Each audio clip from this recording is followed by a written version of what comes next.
السلام عليكم ورحمة الله وبركاته. إن الحمد لله نحمده ونستعينه ونستغفره ونعوذ بالله من شرور أنفسنا ومن سيئات أعمالنا. من يهده الله فلا مضل له ومن يضلل فلا هادي له. أشهد أن لا إله إلا الله وحده لا شريك له وأشهد أن محمدا عبده ورسوله وبعد. Terakhir tentang kedermawanan Rasulullah alaihi salatu wassalam, diminta kasih sampai baju satu-satunya yang beliau miliki. Mungkin beliau tidak sadar kalau baju yang sedang dikenakan itu milik beliau satu-satunya. Diminta dan dikasih. Dari kedermawanan yang luar biasa ini, beliau ditegur. Beliau ditegur oleh Allah dengan teguran yang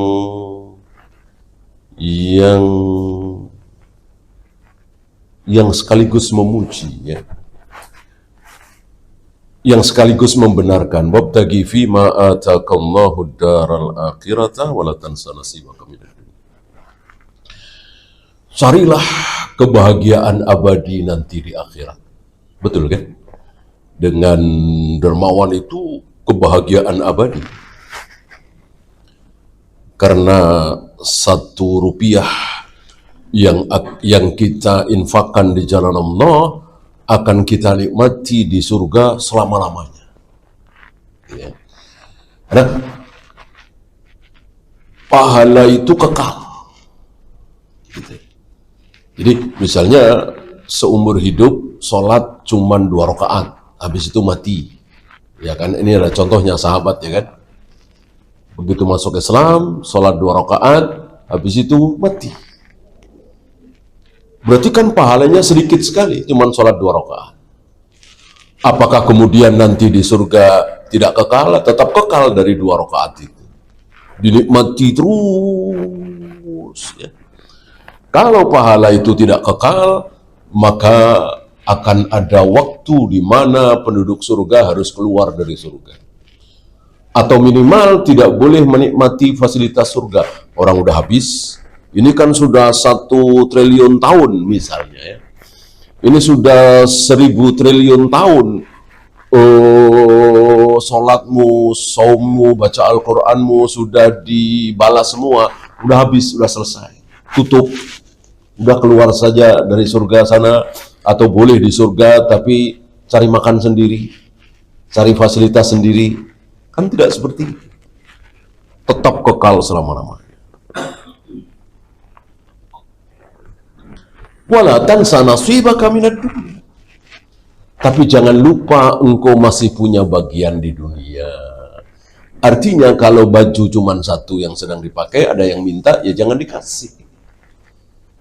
Ya, artinya ketika cuman punya sepiring makanan, 1 porsi, nggak ada yang lain, nggak ada duit segala macam, diminta, ya jangan dikasih.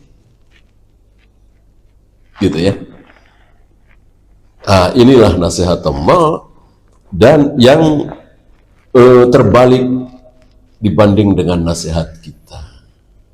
Kemarin kita bahas, banyak dari kita menasihati anak kita, harus rajin sholat, harus rajin sekolah, harus bagus nilainya, jangan sampai ujian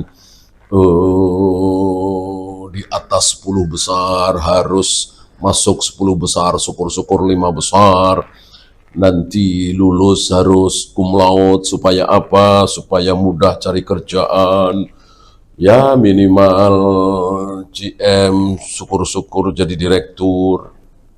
Jangan lupa sholat. Nah, kita kan begitu kan. Jadi sholat dikebelakangkan, akhirat dikebelakangkan. Ya, jangan lupa bahwa kita akan mati dan akan masuk surga atau neraka. Ini dikebelakangkan. Allah tidak.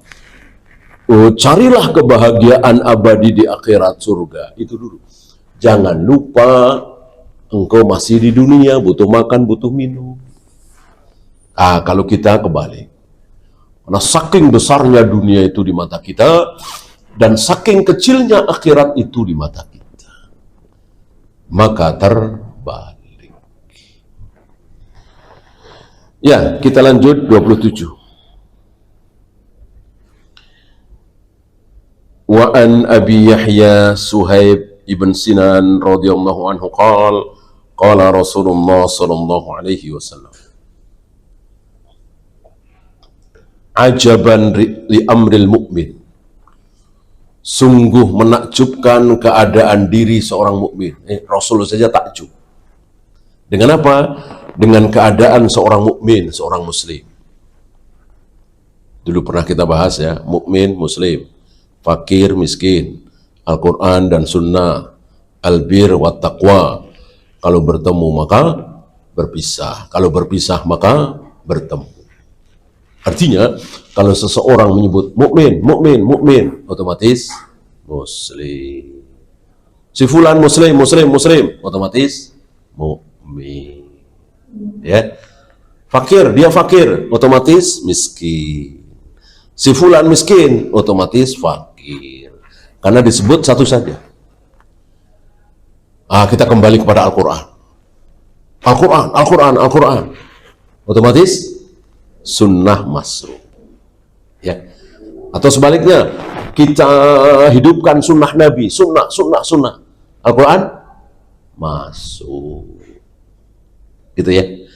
Karena disebut satu saja. Tapi kalau disebut dua-duanya, Al-Quran apa sunnah nih? Ya tentu Al-Quran lain, sunnah lain. Si fulan ini fakir apa miskin? Tentu fakir lain, miskin lain. Si fulan ini Islam apa iman? Sudah iman apa baru Islam doang? Tentu iman lain, Islam lain. Itu makna kaidah Al-Quran wa sunnah idza iftaraqa istama'a wa idza istama'a iftaraqa. Al-Quran dan sunnah, fakir dan miskin, albir wa taqwa. Kalau bertemu maka berpisah, kalau berpisah maka bertemu.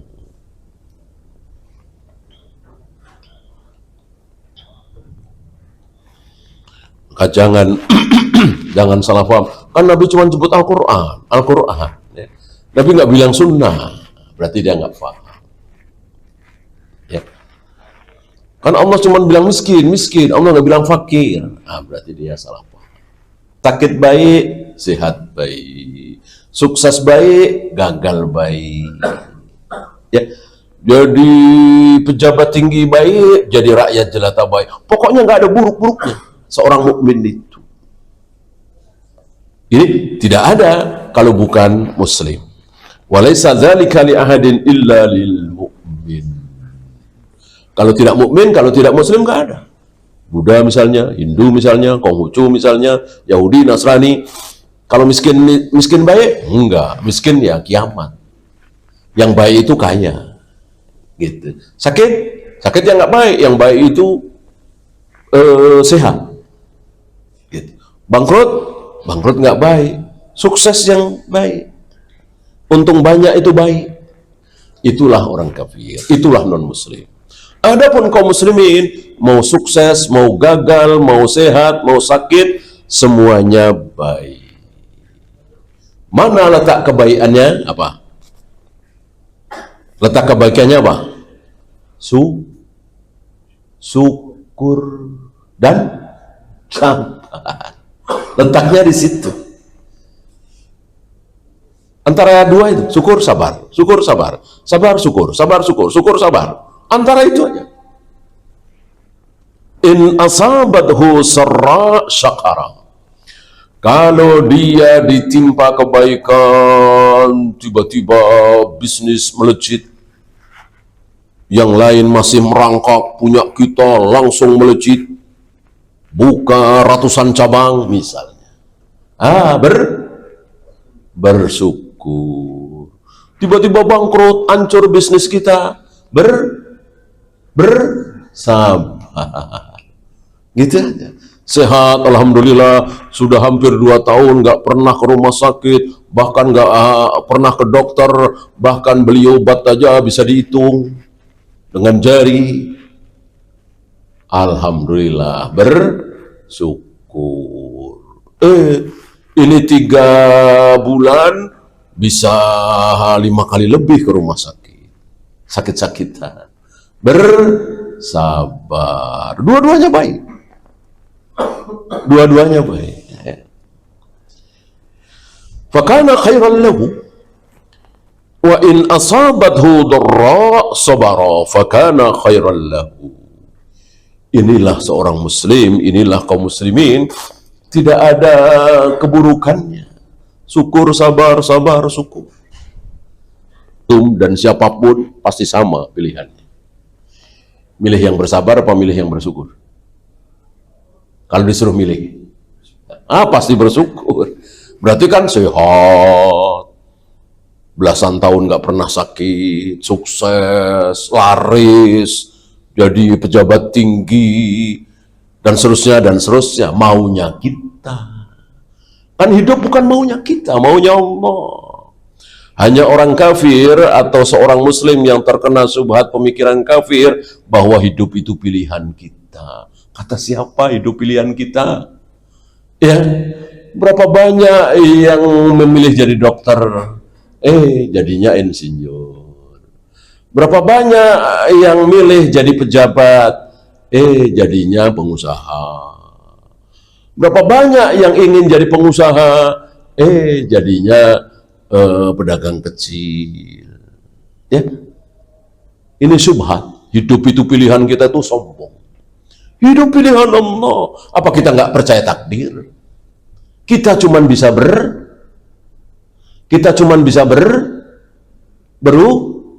berusaha doang.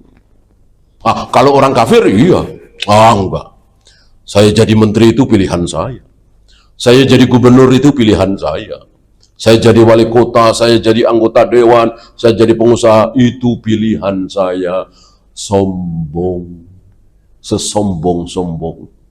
Itu pilihan Allah. Kita sekali lagi cuman bisa berusaha. Habis berusaha berdoa. Berusaha berdoa. Akhirnya tawakal. Berusaha berdoa waras kalau dia mukmin, kalau dia beriman. Ya. Berarti yang paling cerdas, yang paling ulet, yang paling tabah, yang paling sabar menjalani kehidupan ini Rasulullah alaihi salatu wassalam. Berapa kali beliau menginginkan apa, jadinya apa. Beliau menginginkan perang itu pasti menang. Berapa kali beliau kalah. Beliau menginginkan orang-orang Taif itu menerima dakwah beliau, boro-boro diterima, malah disambitin, dicaci, dimaki, dihujat, sampai berdarah-darah beliau. Sampai pulang istirahat di dekat pohon anggur, ditawari oleh Jibril supaya kaum Taif dihabiskan dengan mengatakan, malaikat penjaga gunung ini Allah telah kuasakan kepada engkau. Artinya apa yang engkau perintahkan kepada malaikat penjaga gunung ini, gunung Taif, antum tahu yang pernah ke Taif ya, beberapa gunung luar biasa. Rasul menolak. Ya. Dan begitulah. Maka orang yang mengatakan hidup itu pilihan kita sombong. Ya. Hanya orang-orang kafir yang mengatakan hidup itu pilihan kita. Insya Allah antum mengalami. Ya. Antum yang kerja di sini, sepertinya tidak semuanya menghendaki jadi karyawan. Mungkin ada yang jadi pengusaha, mungkin ada yang jadi ini, itu, pedagang, segala macam. Jadinya karyawan. Atau sebaliknya. Ya. Ya, rawahu Muslim, hadis ini sahih, riwayat Imam Muslim. Ada 1, 2, 3, 4. 4 fawaid dari hadis ini. Yang pertama, hayatul mu'mini kulluha khair wa ajar. Hidupnya seorang mukmin itu semuanya baik dan penuh pahala.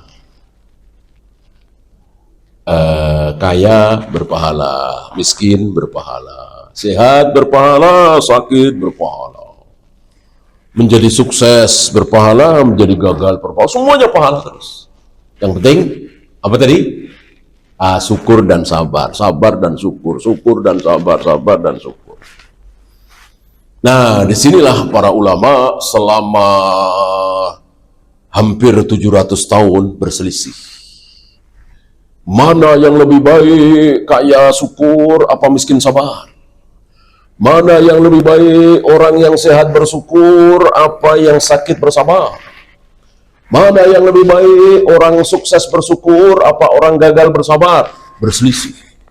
Ada yang mengatakan, oh yang bersyukur, ada yang mengatakan, oh yang bersabar. Ya, sampai tahun 700-an, ya 700 sekian ya. Perselisihan ini dihakimi oleh Syekhul Islam Ibn Taimiyah dengan mengatakan mana yang lebih bertakwa.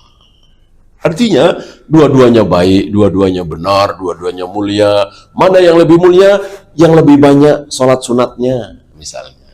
Yang lebih banyak puasa sunatnya, yang lebih banyak sedekahnya, yang lebih banyak baca Al-Qur'annya, kan beda-beda. Walaupun sama-sama baik, yang satu syukur, yang satu sabar. Ya, ya jangankan kita antara Abu Bakar dengan Umar, apakah sholat sunatnya sama? Tidak. Sholat sunatnya sama, puasa sunatnya sama? Tidak. Baca Al-Qur'annya sama? Tidak. Mungkin Abu Bakar selama hidup khatam Al-Quran 500 kali misalnya. Umar mungkin 400 kali atau bahkan melebihi. Beda-beda. Karena memang ibadah sunat disuruh disembunyikan. Jadi orang lain nggak perlu tahu. Kalau kita umroh, kalau kita tahajud, kalau kita puasa sunat, nggak perlu tahu. Kalau wajib, ya mau nggak bisa disembunyikan kan? Sholat 5 waktu berjamaah di masjid, gimana menyembunyikan? Sholat Jumat, gimana menyembunyikan? Haji, gimana menyembunyikan?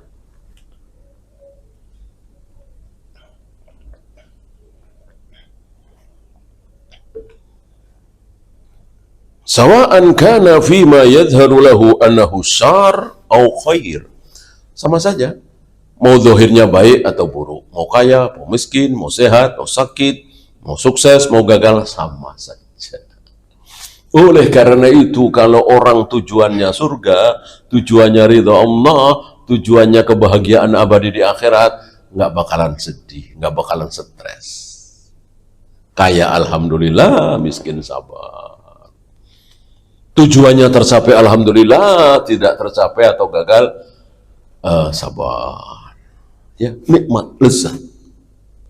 Berbeda dengan orang-orang kafir itu. Ya, bahagia. Bukan satu dua. Allah berikan kebahagiaan. Ada kalimat, sebelum Allah berikan surga yang sesungguhnya kepada seorang muslim, Allah berikan dulu surga di dunia, yaitu di hatinya. Maka walaupun hidup serba berkekurangan, tapi dia bahagia, senyum, lezat, nikmat. Ya, walaupun belum pernah tidur di hotel misalnya, belum pernah naik pesawat misalnya, boro-boro motor, mobil, sepeda saja tidak punya misalnya, tapi hatinya diliputi kebahagiaan. Siapa yang ngasih? Allah Rabbul Alamin. Sebelum Allah kasih surga yang sebenarnya nanti di akhirat, Allah kasih dulu surga di dunia, yaitu di hatinya. Sebaliknya orang kafir, sebelum Allah berikan neraka yang sesungguhnya nanti di akhirat, Allah berikan dulu neraka dunia. Ya, di mana? Di hati. Mobil mewah, rumah megah, tapi tiap hari berantem suami istri, anak narkoba, mikir bisnis pusing, di kantor pusing, di rumah pusing, neraka ini. Neraka padahal mobilnya masih mewah, rumahnya masih megah, saldonya masih banyak, tapi penuh dengan pusing. Itu bukan satu dua dan berakhir dengan bunuh diri. Waliyadzubillah, na'udzubillah. Ya, yang kedua, al-mu'minu alladzi kamula imanuhu wa khalasa yakinuhu yazkurullaha fis sarra wa yasbiru 'ala ad-dharra. Seorang mukmin yang sempurna keimanannya. Jadi iman seseorang itu ada yang sempurna, ada yang tidak. Salat, puasa, zakat, haji, semuanya dilaksanakan dengan baik dan benar sesuai sunnah Nabi. Jauh dari zina, khamar, judi, korupsi, bohong.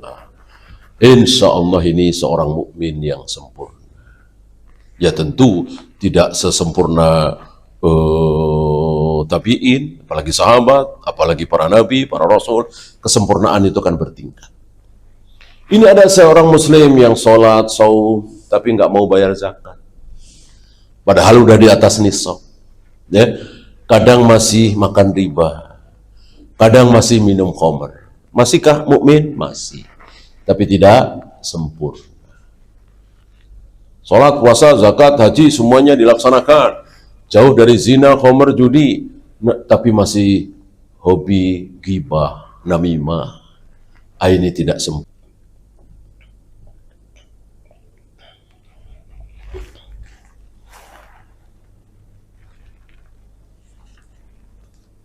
Walidzalika tanqalibu an-nikmatu fi haqqihi nikmatun wal mihnatu minha bima fiha min ajrin wa thawabin wa husni ma'ab. Maka dia bolak-balik aja. Begini, balik ke kiri pahala, balik ke kanan pahala. Balik ke kiri ridha Allah, balik ke kanan ridha Allah. Karena cuman syukur, sabar, sabar, syukur. Ya. Walaupun di zahirnya dia miskin, kebelangsak, sengsara, bangkrut, tapi di batinnya pahala. Yang ketiga, al-kafiru yatadajjaru wa yaskhatu fil ma'siyati. Orang kafir itu marah, murka, sesek dadanya, ya, dan selalu berada dalam maksiat. فَيَسْتَمِعُ عَلَيْهِ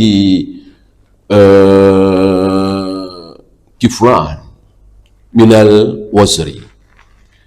Oleh karena itu ada dua kesalahan, ya, tidak sabar dan tidak syukur, tidak ridho dengan pemberian dari Allah dan tidak bersabar atas musibah. Ya, bersabar juga percuma. Mungkin ada orang kafir yang bangkrut, kebakaran, terlilit hutang, tapi dia diam, senyum. Mungkin ada, ya. Tapi ya percuma. Untuk di akhirat ya, untuk di dunia tidak percuma. Ya kan lebih baik sabar, diam, nggak stres, ya kan, daripada stres. Ini si kafir ini tidak stres. Mungkin ada ya. Adapun di akhiratnya ya percuma. Mungkinkah seorang kafir dapat pahala? Mungkinkah seorang non muslim dapat pahala? Nggak mungkin. Mau sodako sehari 1 miliar, nggak mungkin dapat pahala. Pahala akhirat ya. Ya pahalanya paling dunia. Disanjung, dipuji, kemudian dikasih tempat oleh manusia karena dermawan kan, namanya disebut-sebut, bisnisnya semakin bagus karena dia memang dermawan, Allah yang bikin. Pahalanya di dunia. Adapun di akhirat kasarabim biqi'atin. Amal orang-orang kafir itu seperti fata morgana. Dilihat dari kejauhan seperti air, ketika didekati tidak ada air sama sekali. itulah orang kafir. Yang terakhir, al-ajru ala kulli halin la yakunu li ghairi ahli iman. Ini dia penegasannya.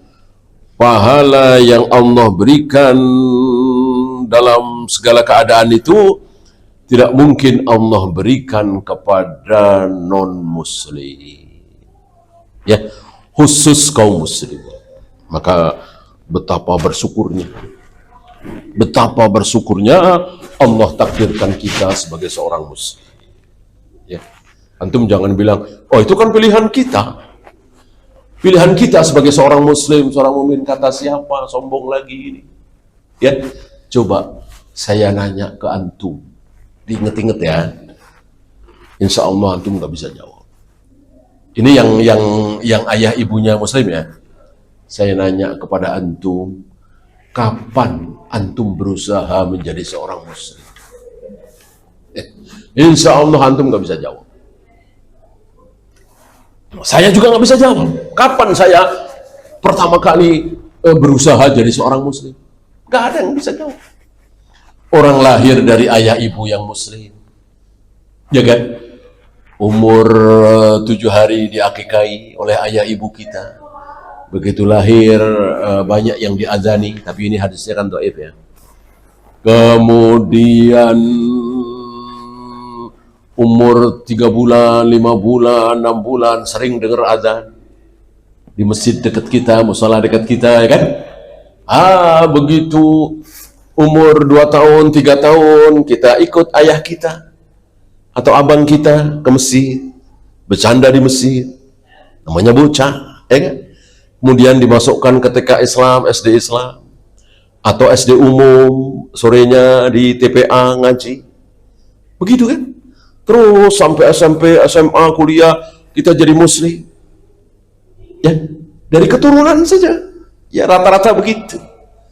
Dan ini nikmat yang luar biasa. Orang suka mencaci maki, oh Islam keturunan. Padahal Islam keturunan adalah nikmat yang sangat besar. Memang rata-rata kita Islam keturunan.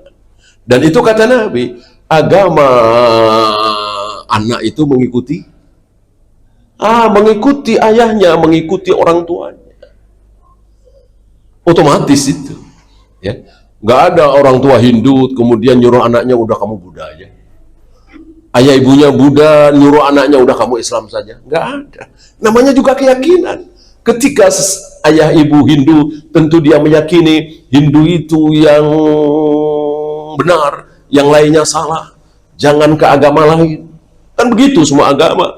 Termasuk Islam, apalagi Islam jelas ayatnya, inna dina indallahil Islam, agama yang diterima oleh Allah hanyalah Islam. Wa may yabtaghi ghairal islami dinan fala yuqbala minhu. Barang siapa mencari memeluk agama selain Islam tidak akan diterima dan akan kekal di neraka selama-lamanya. Kita yakin betul itu. Siapa yang ngasih tahu? Ayah kita, ibu kita, guru ngaji kita terus mengalir berjalan. Akhirnya kita sadar sekarang, yakin seyakin-yakinnya. Nggak pernah kan kita berusaha menjadi seorang Islam? Gitu. Kecuali yang mu'alaf barangkali ya. Udah kuliah baru masuk Islam, mungkin dia pikir-pikir. Itu kan hidayah Allah.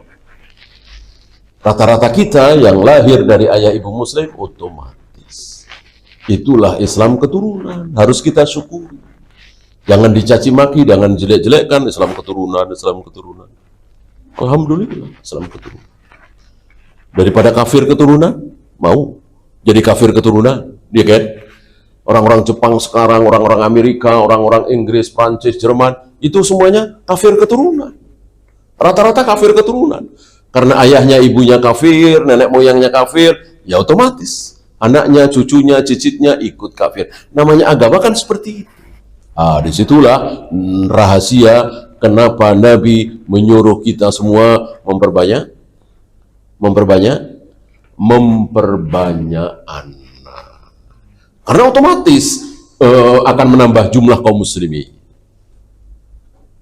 Ya.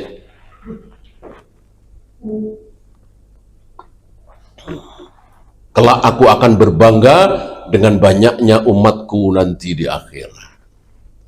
Semakin kita punya banyak anak, ya semakin banyak umat Muhammad Sallallahu Alaihi Wasallam. Coba kalau anak kita cuma satu atau dua, ya segitu. Nah, kalau anak kita banyak, ya otomatis umat Muhammad Sallallahu Alaihi Wasallam bertambah banyak. Ya.